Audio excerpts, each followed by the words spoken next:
आज हम क्या पढ़ेंगे? टेंस। टेंस किसे कहते हैं? फोन बंद कर लो। टेंस किसे कहते हैं? क्या? हाँ बताओ बताओ बताओ। क्या वाक्य को? जैसे राम घर जा रहा है।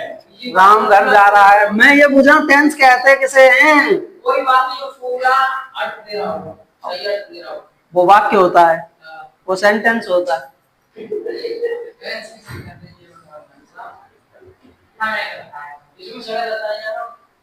जिसमें सही है कहीं तक। यानी टेंस वर्ब की ऐसी फॉर्म जो टाइम को क्या करें, एक्सप्रेस करें, टाइम के बारे में बताएं, वो क्या होते हैं? टेंस। तो लिखो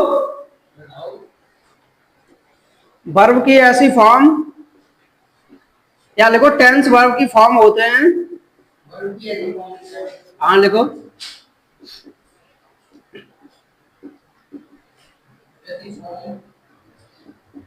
होते हैं जो स्टेट या एक्शन का टाइम शो कराते हैं।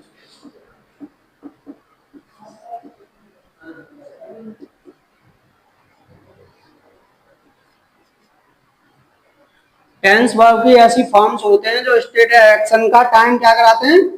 शो। क्या कहते हैं? टेंस।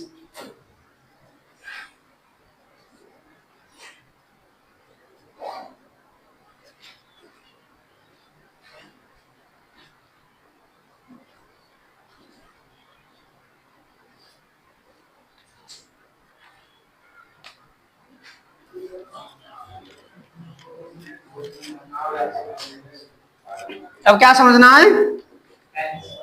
टाइम। टाइम को कितने तरीके से रिप्रेजेंट कर सकते हैं? 3। प्रेजेंट टाइम, पास्ट टाइम और फ्यूचर टाइम।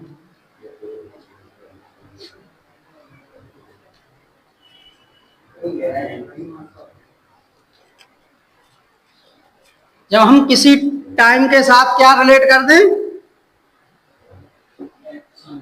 एक्शन या स्टेट, तो क्या हो जाता है? टेंस। जैसे ये टाइम है, अभी पता नहीं है कौन सा टाइम है, उसके साथ हमने कोई क्या रिलेट कर दी? एक्शन रिलेट कर दी। तो टाइम प्लस एक्शन मिलके ही क्या बनता है? टेंस। किसी भी टाइम के साथ जब हम एक्शन रिलेट करते हैं, स्टेट को रिलेट करते हैं, तो क्या बन जाता है? इधर समझो, क्या बन जाता है? टेंस। पता कैसे पड़ेगा ये कौन सा टेंस है? प्रेजेंट का है, पास्ट का है या फ्यूचर का है? तो देखिए अगर प्रेजेंट टाइम के साथ एक्शन या स्टेट रिलेट है तो कौन सा टेंस हुआ? Present tense. पास्ट के साथ कोई एक्शन या स्टेट रिलेट है तो कौन सा हुआ? Past tense. और फ्यूचर के साथ है तो फ्यूचर टेंस। बेसिकली टेंस कितने होते हैं? 3, प्रेजेंट, पास्ट और फ्यूचर। जो कैसे बनते हैं? टाइम को रिप्रेजेंट करके। टाइम के साथ किसको रिलेट कर दें? एक्शन। एक्शन या तो एक्शन हमारी डूइंग हो सकती है या कोई स्टेट। एक्शन और स्टेट को जब टाइम के साथ रिलेट करेंगे तो क्या बन जाएगा? टेंस। टाइम प्लस एक्शन बराबर ही क्या होता है? टेंस। टेंस। अगर प्रेजेंट के साथ एक्शन और स्टेट है तो प्रेजेंट टेंस, पास्ट के साथ है तो, और फ्यूचर के साथ है तो फ्यूचर टेंस। नोट करके लिखो ये।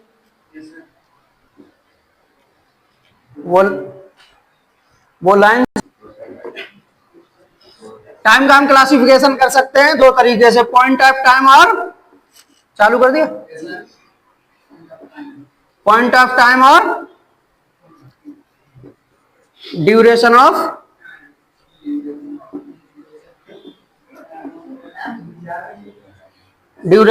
टाइम। पॉइंट ऑफ टाइम क्या होता है? ये फिक्स टाइम होता है, स्पेसिफिक। जैसे 3 PM टू अक्टूबर यानी ये फिक्स होता है, पॉइंट ऑफ टाइम होता है, इसमें कोई ड्यूरेशन नहीं होती। और ड्यूरेशन ऑफ टाइम क्या होता है, जैसे 3 आवर्स, 4 ईयर्स, ये सब क्या होते हैं, ड्यूरेशन ऑफ टाइम। टाइम को कितने तरीके से डिवाइड कर सकते हैं, 2, पॉइंट ऑफ टाइम और duration of time. Point of time जो होता है वो स्पेसिफिक होता है, ठीक है, और ड्यूरेशन ऑफ टाइम जिसमें ड्यूरेशन आती है, जैसे 3 आवर और 4 ईयर एक्सेट्रा। इतना नोट करो।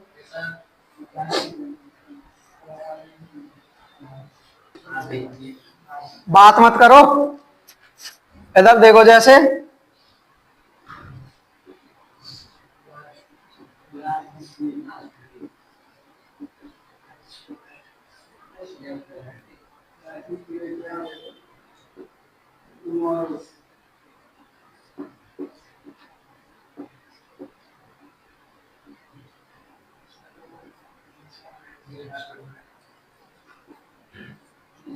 समझो, ये क्या है, लास्ट वीक, ये क्या है, यस्टरडे।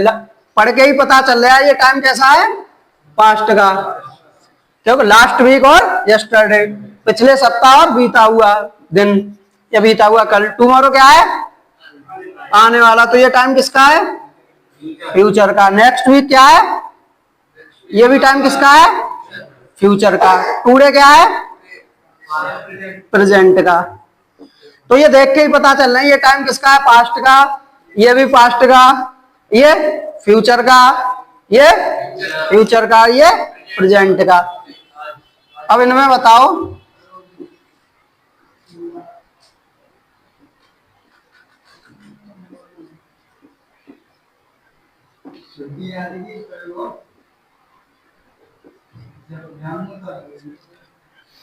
इन द मॉर्निंग में कौन सा टाइम है, संडे में कौन सा टाइम है, और 26 जनवरी में कौन सा टाइम है। इन द मॉर्निंग में क्या है, कैसे पता चला, इसमें कहीं लिखा है,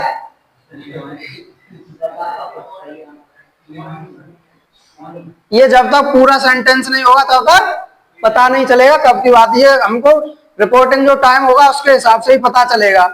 तो कुछ ऐसे टाइम होते हैं जिनका कोई पता नहीं होता, सेंटेंस के पढ़ने के बाद ही पता चलता है। जैसे संडे, अगर आज सुबह की बात कर रहे हैं तो किसमें आ जाएगा, ये प्रेजेंट में।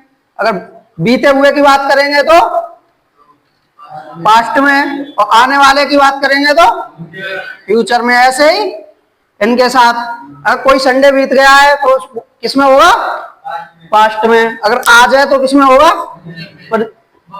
प्रेजेंट में। और आने वाले की बात करेंगे तो वो फ्यूचर में। ऐसे ही है, 26 जनवरी अगर निकल चुकी है तो पास्ट में, अब आज है तो प्रेजेंट में, और आगे आएगी तो फ्यूचर में।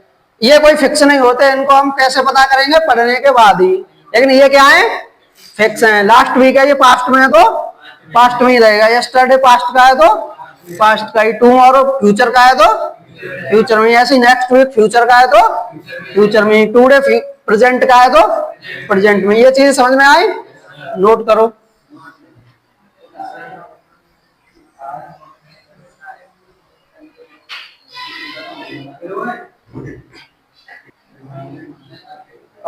ये सब नोट हो गया, अरे बोला करो।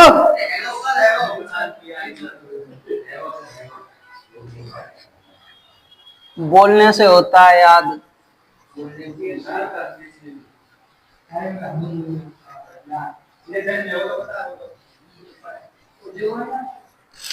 देखो, इंग्लिश सीखने का बेसिक फंडामेंटल होता है सबसे पहले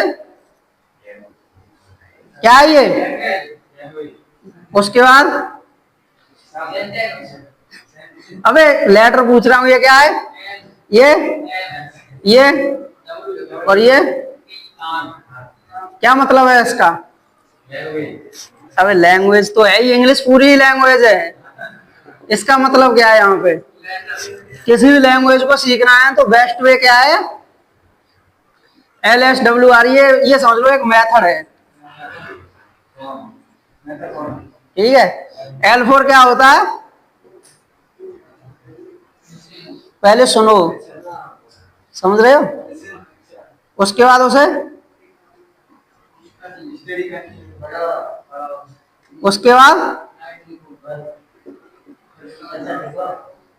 अरे गलत हो गया ये, स्पीक। पहले क्या करो, पहले सुनो, उसके बाद बोलो, उसके बाद और उसके बाद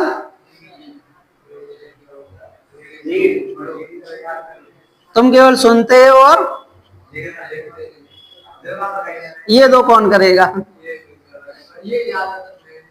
मैं ना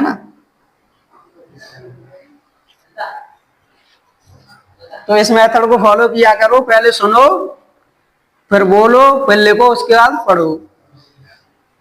एक कोट भी है, सुना है? एक लाइन है, सुनी है किसी ने? If you want to be a good speaker, first of you will be a good listener. एक अच्छा वक्ता बनने से पहले अच्छा श्रोता बनो, मतलब सुनने वाला बनो।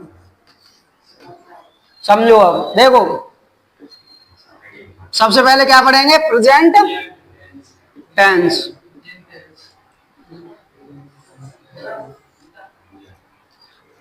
चलो, अब आप सभी को पता होगा कि प्रेजेंट टेंस में कितने पार्ट्स होते हैं, मतलब टेंस में पार्ट्स कितने होते हैं? 4। सबको पता होगा कौन से? इंडेफिनिट, कंटीन्यूअस, परफेक्ट और परफेक्ट कंटीन्यूअस। तो ये लिखना है, लिख लो। टेंस के पार्ट्स कितने होते हैं? 4। इंडेफिनिट, कंटीन्यूअस,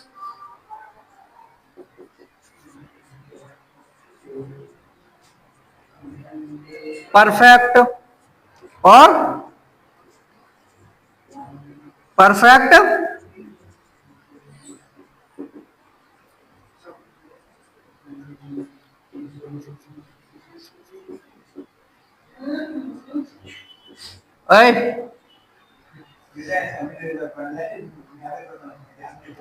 कितने बार पढ़ लिए? अब समझ में आएंगे।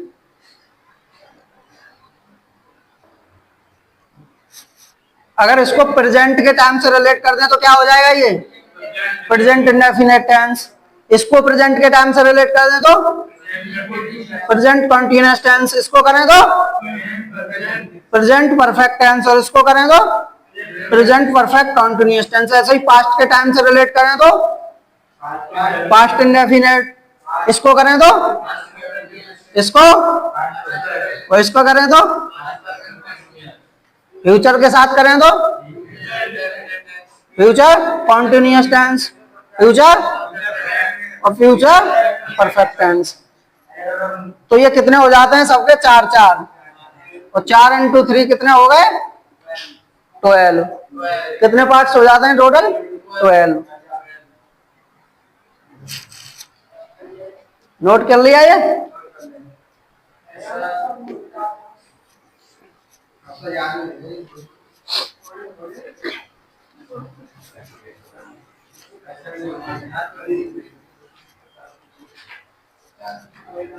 अब समझो,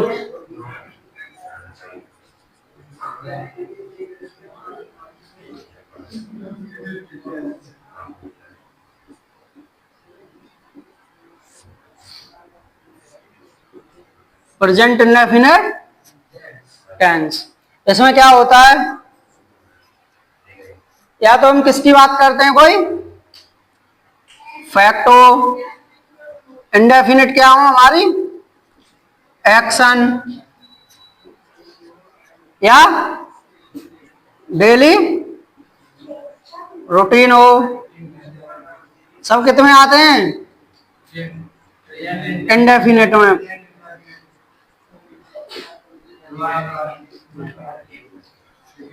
जैसे कोई फैक्ट, जैसे सूर्य क्या निकलता है? पूरब में। ये क्या है? फैक्ट। या कोई हैबिचुअल एक्शन भी बोल सकते हैं हम उसको।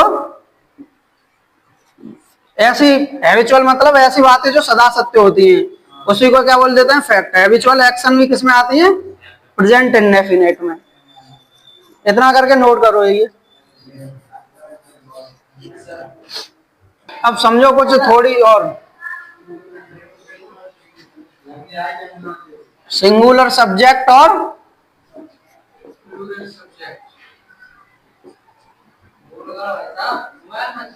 Plural subject. सिंगुलर सब्जेक्ट कौन कौन से होते हैं?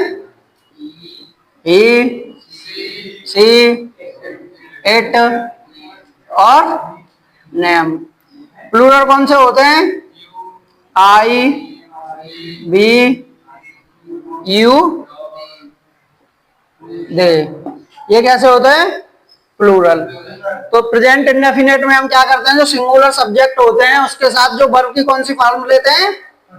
First form. First form verb की कितने टाइप की होती है? टू।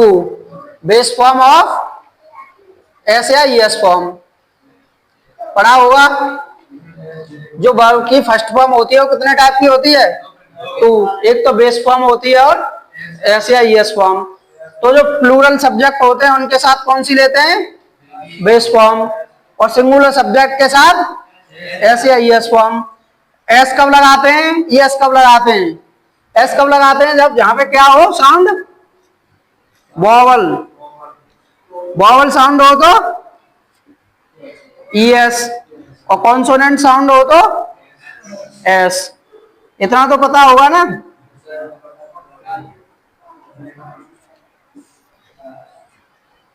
मतलब जो सिंगुलर सब्जेक्ट होते हैं उनके साथ हम कौन सी फॉर्म लगाते हैं? एस या ईएस फॉर्म। और प्लूरल सब्जेक्ट के साथ बेस फॉर्म।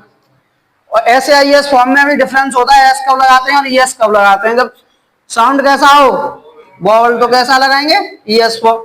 और कॉन्सोनेंट्स हो तो एस। जैसे गो वर्ब है, ये गो क्या है? फर्स्ट फॉर्म ही है, लेकिन कैसी फॉर्म है? बेस फॉर्म है। इसी में क्या लगेगा? एस लगेगा, ईएस? क्या है ये? वो वॉवल है ना, तो क्या लगेगा? ईएस। तो ये कौन सी हो गई? ईएस है एस फॉर्म। बेस फॉर्म जो होती है वही होती है। तो जो फर्स्ट फॉर्म होती है उसको क्या, कितनी क्राइटेरिया हम डिवाइड कर सकते हैं? टू। बेस फॉर्म और एस या ईएस फॉर्म। सिंगुलर सब्जेक्ट के साथ एस या ईएस फॉर्म और प्लूरल सब्जेक्ट के साथ बेस फॉर्म। कब? प्रेजेंट इंडेफिनिट में। नोट करके लिखो। ये कैसे लिखोगे? पहले ये लिखना सिंगुलर सब्जेक्ट, उसमें ये लिख लेना ही, सी, इट और नेम। उसके आगे लिखना प्रेजेंट इंडेफिनिट टेंस में हम सिंगुलर सब्जेक्ट के साथ वर्ब की फर्स्ट फॉर्म की एस या ईएस फॉर्म लगाते हैं, या अपने वर्ब की फर्स्ट फॉर्म में एस या ईएस फॉर्म लगाते हैं। जैसे भी अपने नोट्स में तुम समझ सको उस हिसाब से। फिर नेक्स्ट लाइन में प्लूरल सब्जेक्ट के उसके आगे प्लूरल सब्जेक्ट लिखने हैं। प्लूरल सब्जेक्ट में हम वर्ब की कौन सी फॉर्म? बेस फॉर्म लगाते हैं। बस।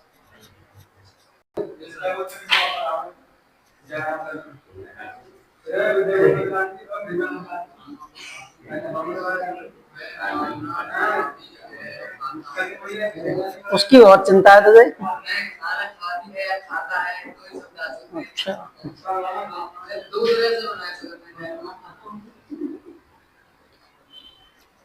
तो समझो वो है क्या है इसमें? सब्जेक्ट। अब यार हिंदी में पता नहीं, चलो बनाओ इसे। ही। खाना की क्या होती है?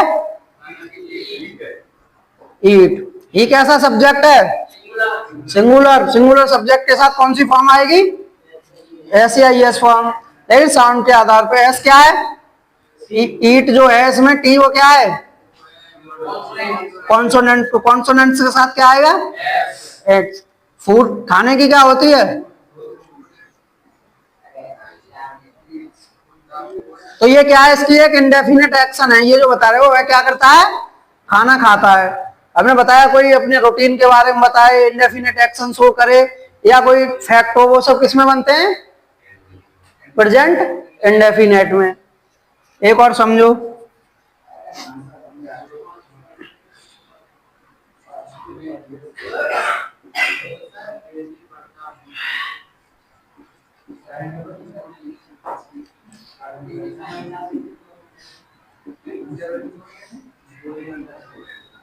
मैं अंग्रेजी पढ़ाता हूं, तो ये क्या है? मेरी कोई हैबिट है या क्या है?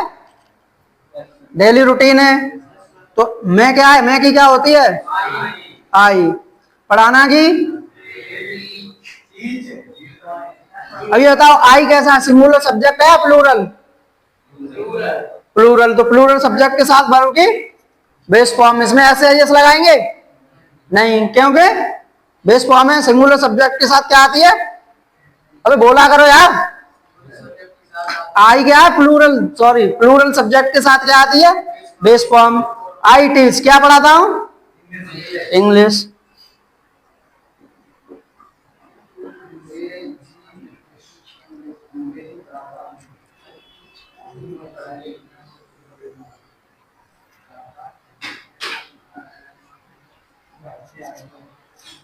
एक और समझो,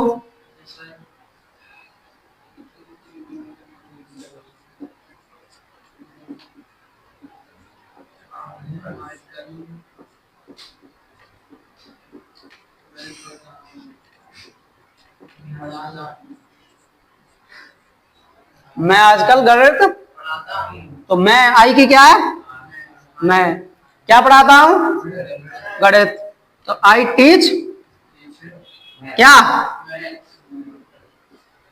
आजकल की, नाउ डेज। ये सेंटेंस सही है या गलत है, ये सेंटेंस सही है या गलत है, गलत है। क्यों है गलत, क्योंकि ये मेरी कोई डेली रूटीन एक्शन नहीं है या मेरी कोई हैबिट नहीं है। मैं क्या कर रहा हूं, आजकल गणित पढ़ा रहा हूं, ये मेरी कोई परमानेंट एक्शन है नहीं है। जब परमानेंट एक्शन नहीं है तो ये प्रेजेंट इंडेफिनिट में नहीं बनेगा। ऐसी एक्शन जो कुछ टाइम बाद क्या हो जाती है, स्टॉप। जैसे अभी कंटिन्यूअस फॉर्म में है, कोई कार्य अभी चल रहा है, जैसे मैं अभी क्या कर रहा हूं, इंग्लिश पढ़ा रहा हूं, कुछ समय बाद इसको क्या कर दूंगा, बंद। तो ऐसे ही मैं आजकल क्या पढ़ा रहा हूं, गणित, कुछ समय बाद बंद, क्योंकि ये मेरा मैथ पढ़ाना काम नहीं है। आजकल शब्द से ये क्लियर हो रहा है, ये किसी की जगह पे पढ़ा रहे हैं, परमानेंट नहीं पढ़ाते। तो ऐसी एक्शन जो परमानेंट नहीं है, कुछ समय बाद बंद हो जाएंगी, और किसमें बनती है,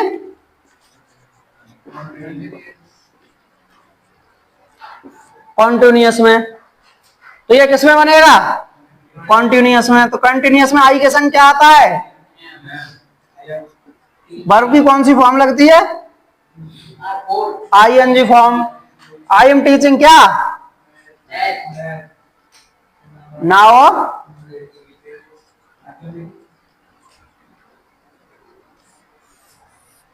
समझ में आ रहा है।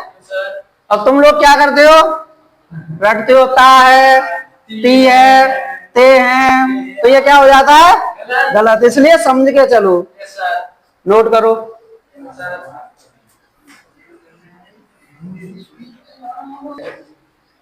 प्लस ऑब्जेक्ट, और इसको कर देना कहीं भी डिब्बे में बंद। अरे यार नीचे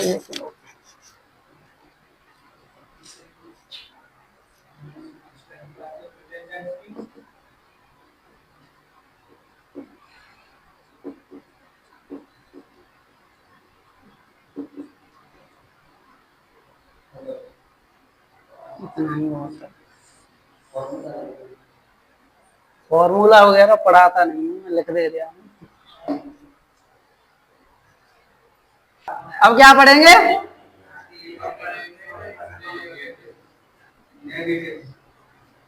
नेगेटिव में क्या होता है, नहीं।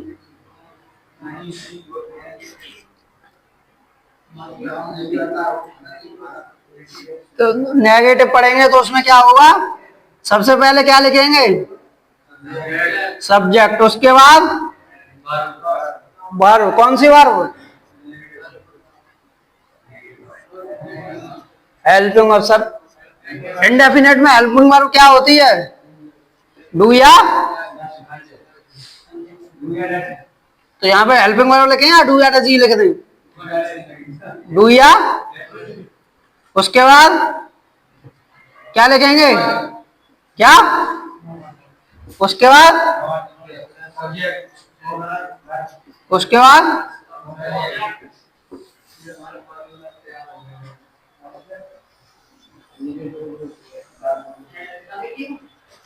जैसे एक सेंटेंस बोलो,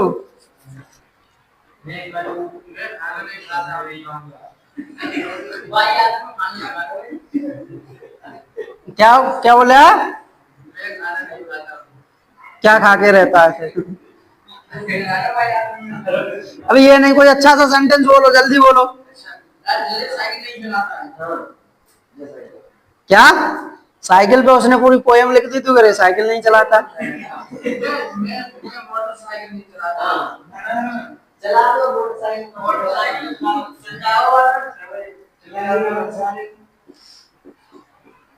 मैं क्यों लिख रहा हूँ, तुम लिखो ना।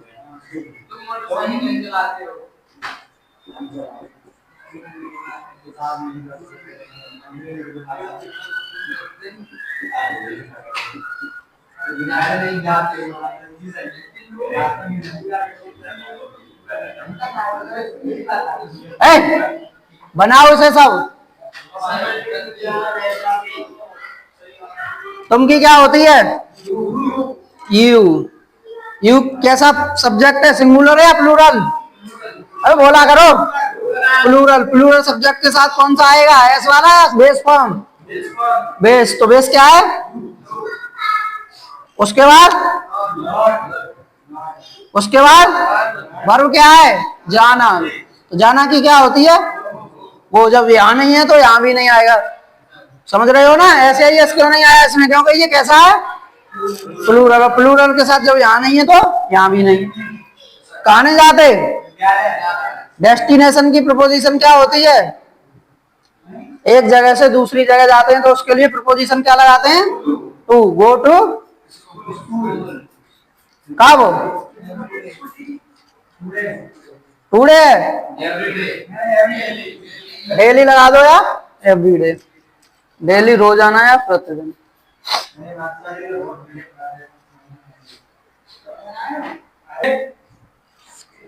गलत सेंटेंस बनाइए आके।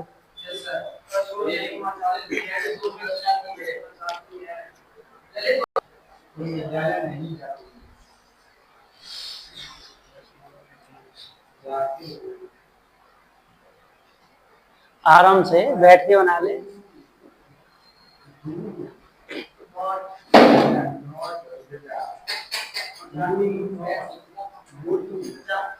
शोर मचाना की पता है क्या होती है? Make a noise. Make a noise.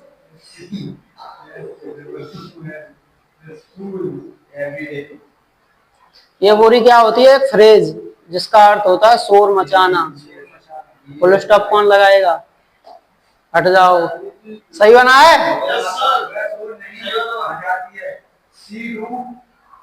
सही बना है? सही वाले कौन कौन है?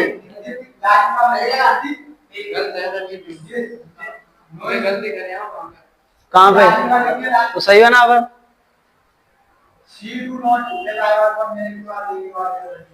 ये है C do not make a noise. शोर मचाना ये पूरी एक फ्रेज होती है, इसका अर्थ होता है मेक अ नॉइज। तो ये बताओ सही है गलत है? भाई गधे, सी कैसा सब्जेक्ट है?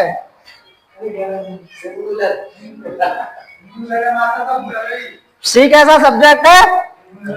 सिंगुलर। सिंगुलर सब्जेक्ट के साथ क्या आता है? डोज नहीं, डज। गलत कैसे हुआ ये? समझ में नहीं आ रहा?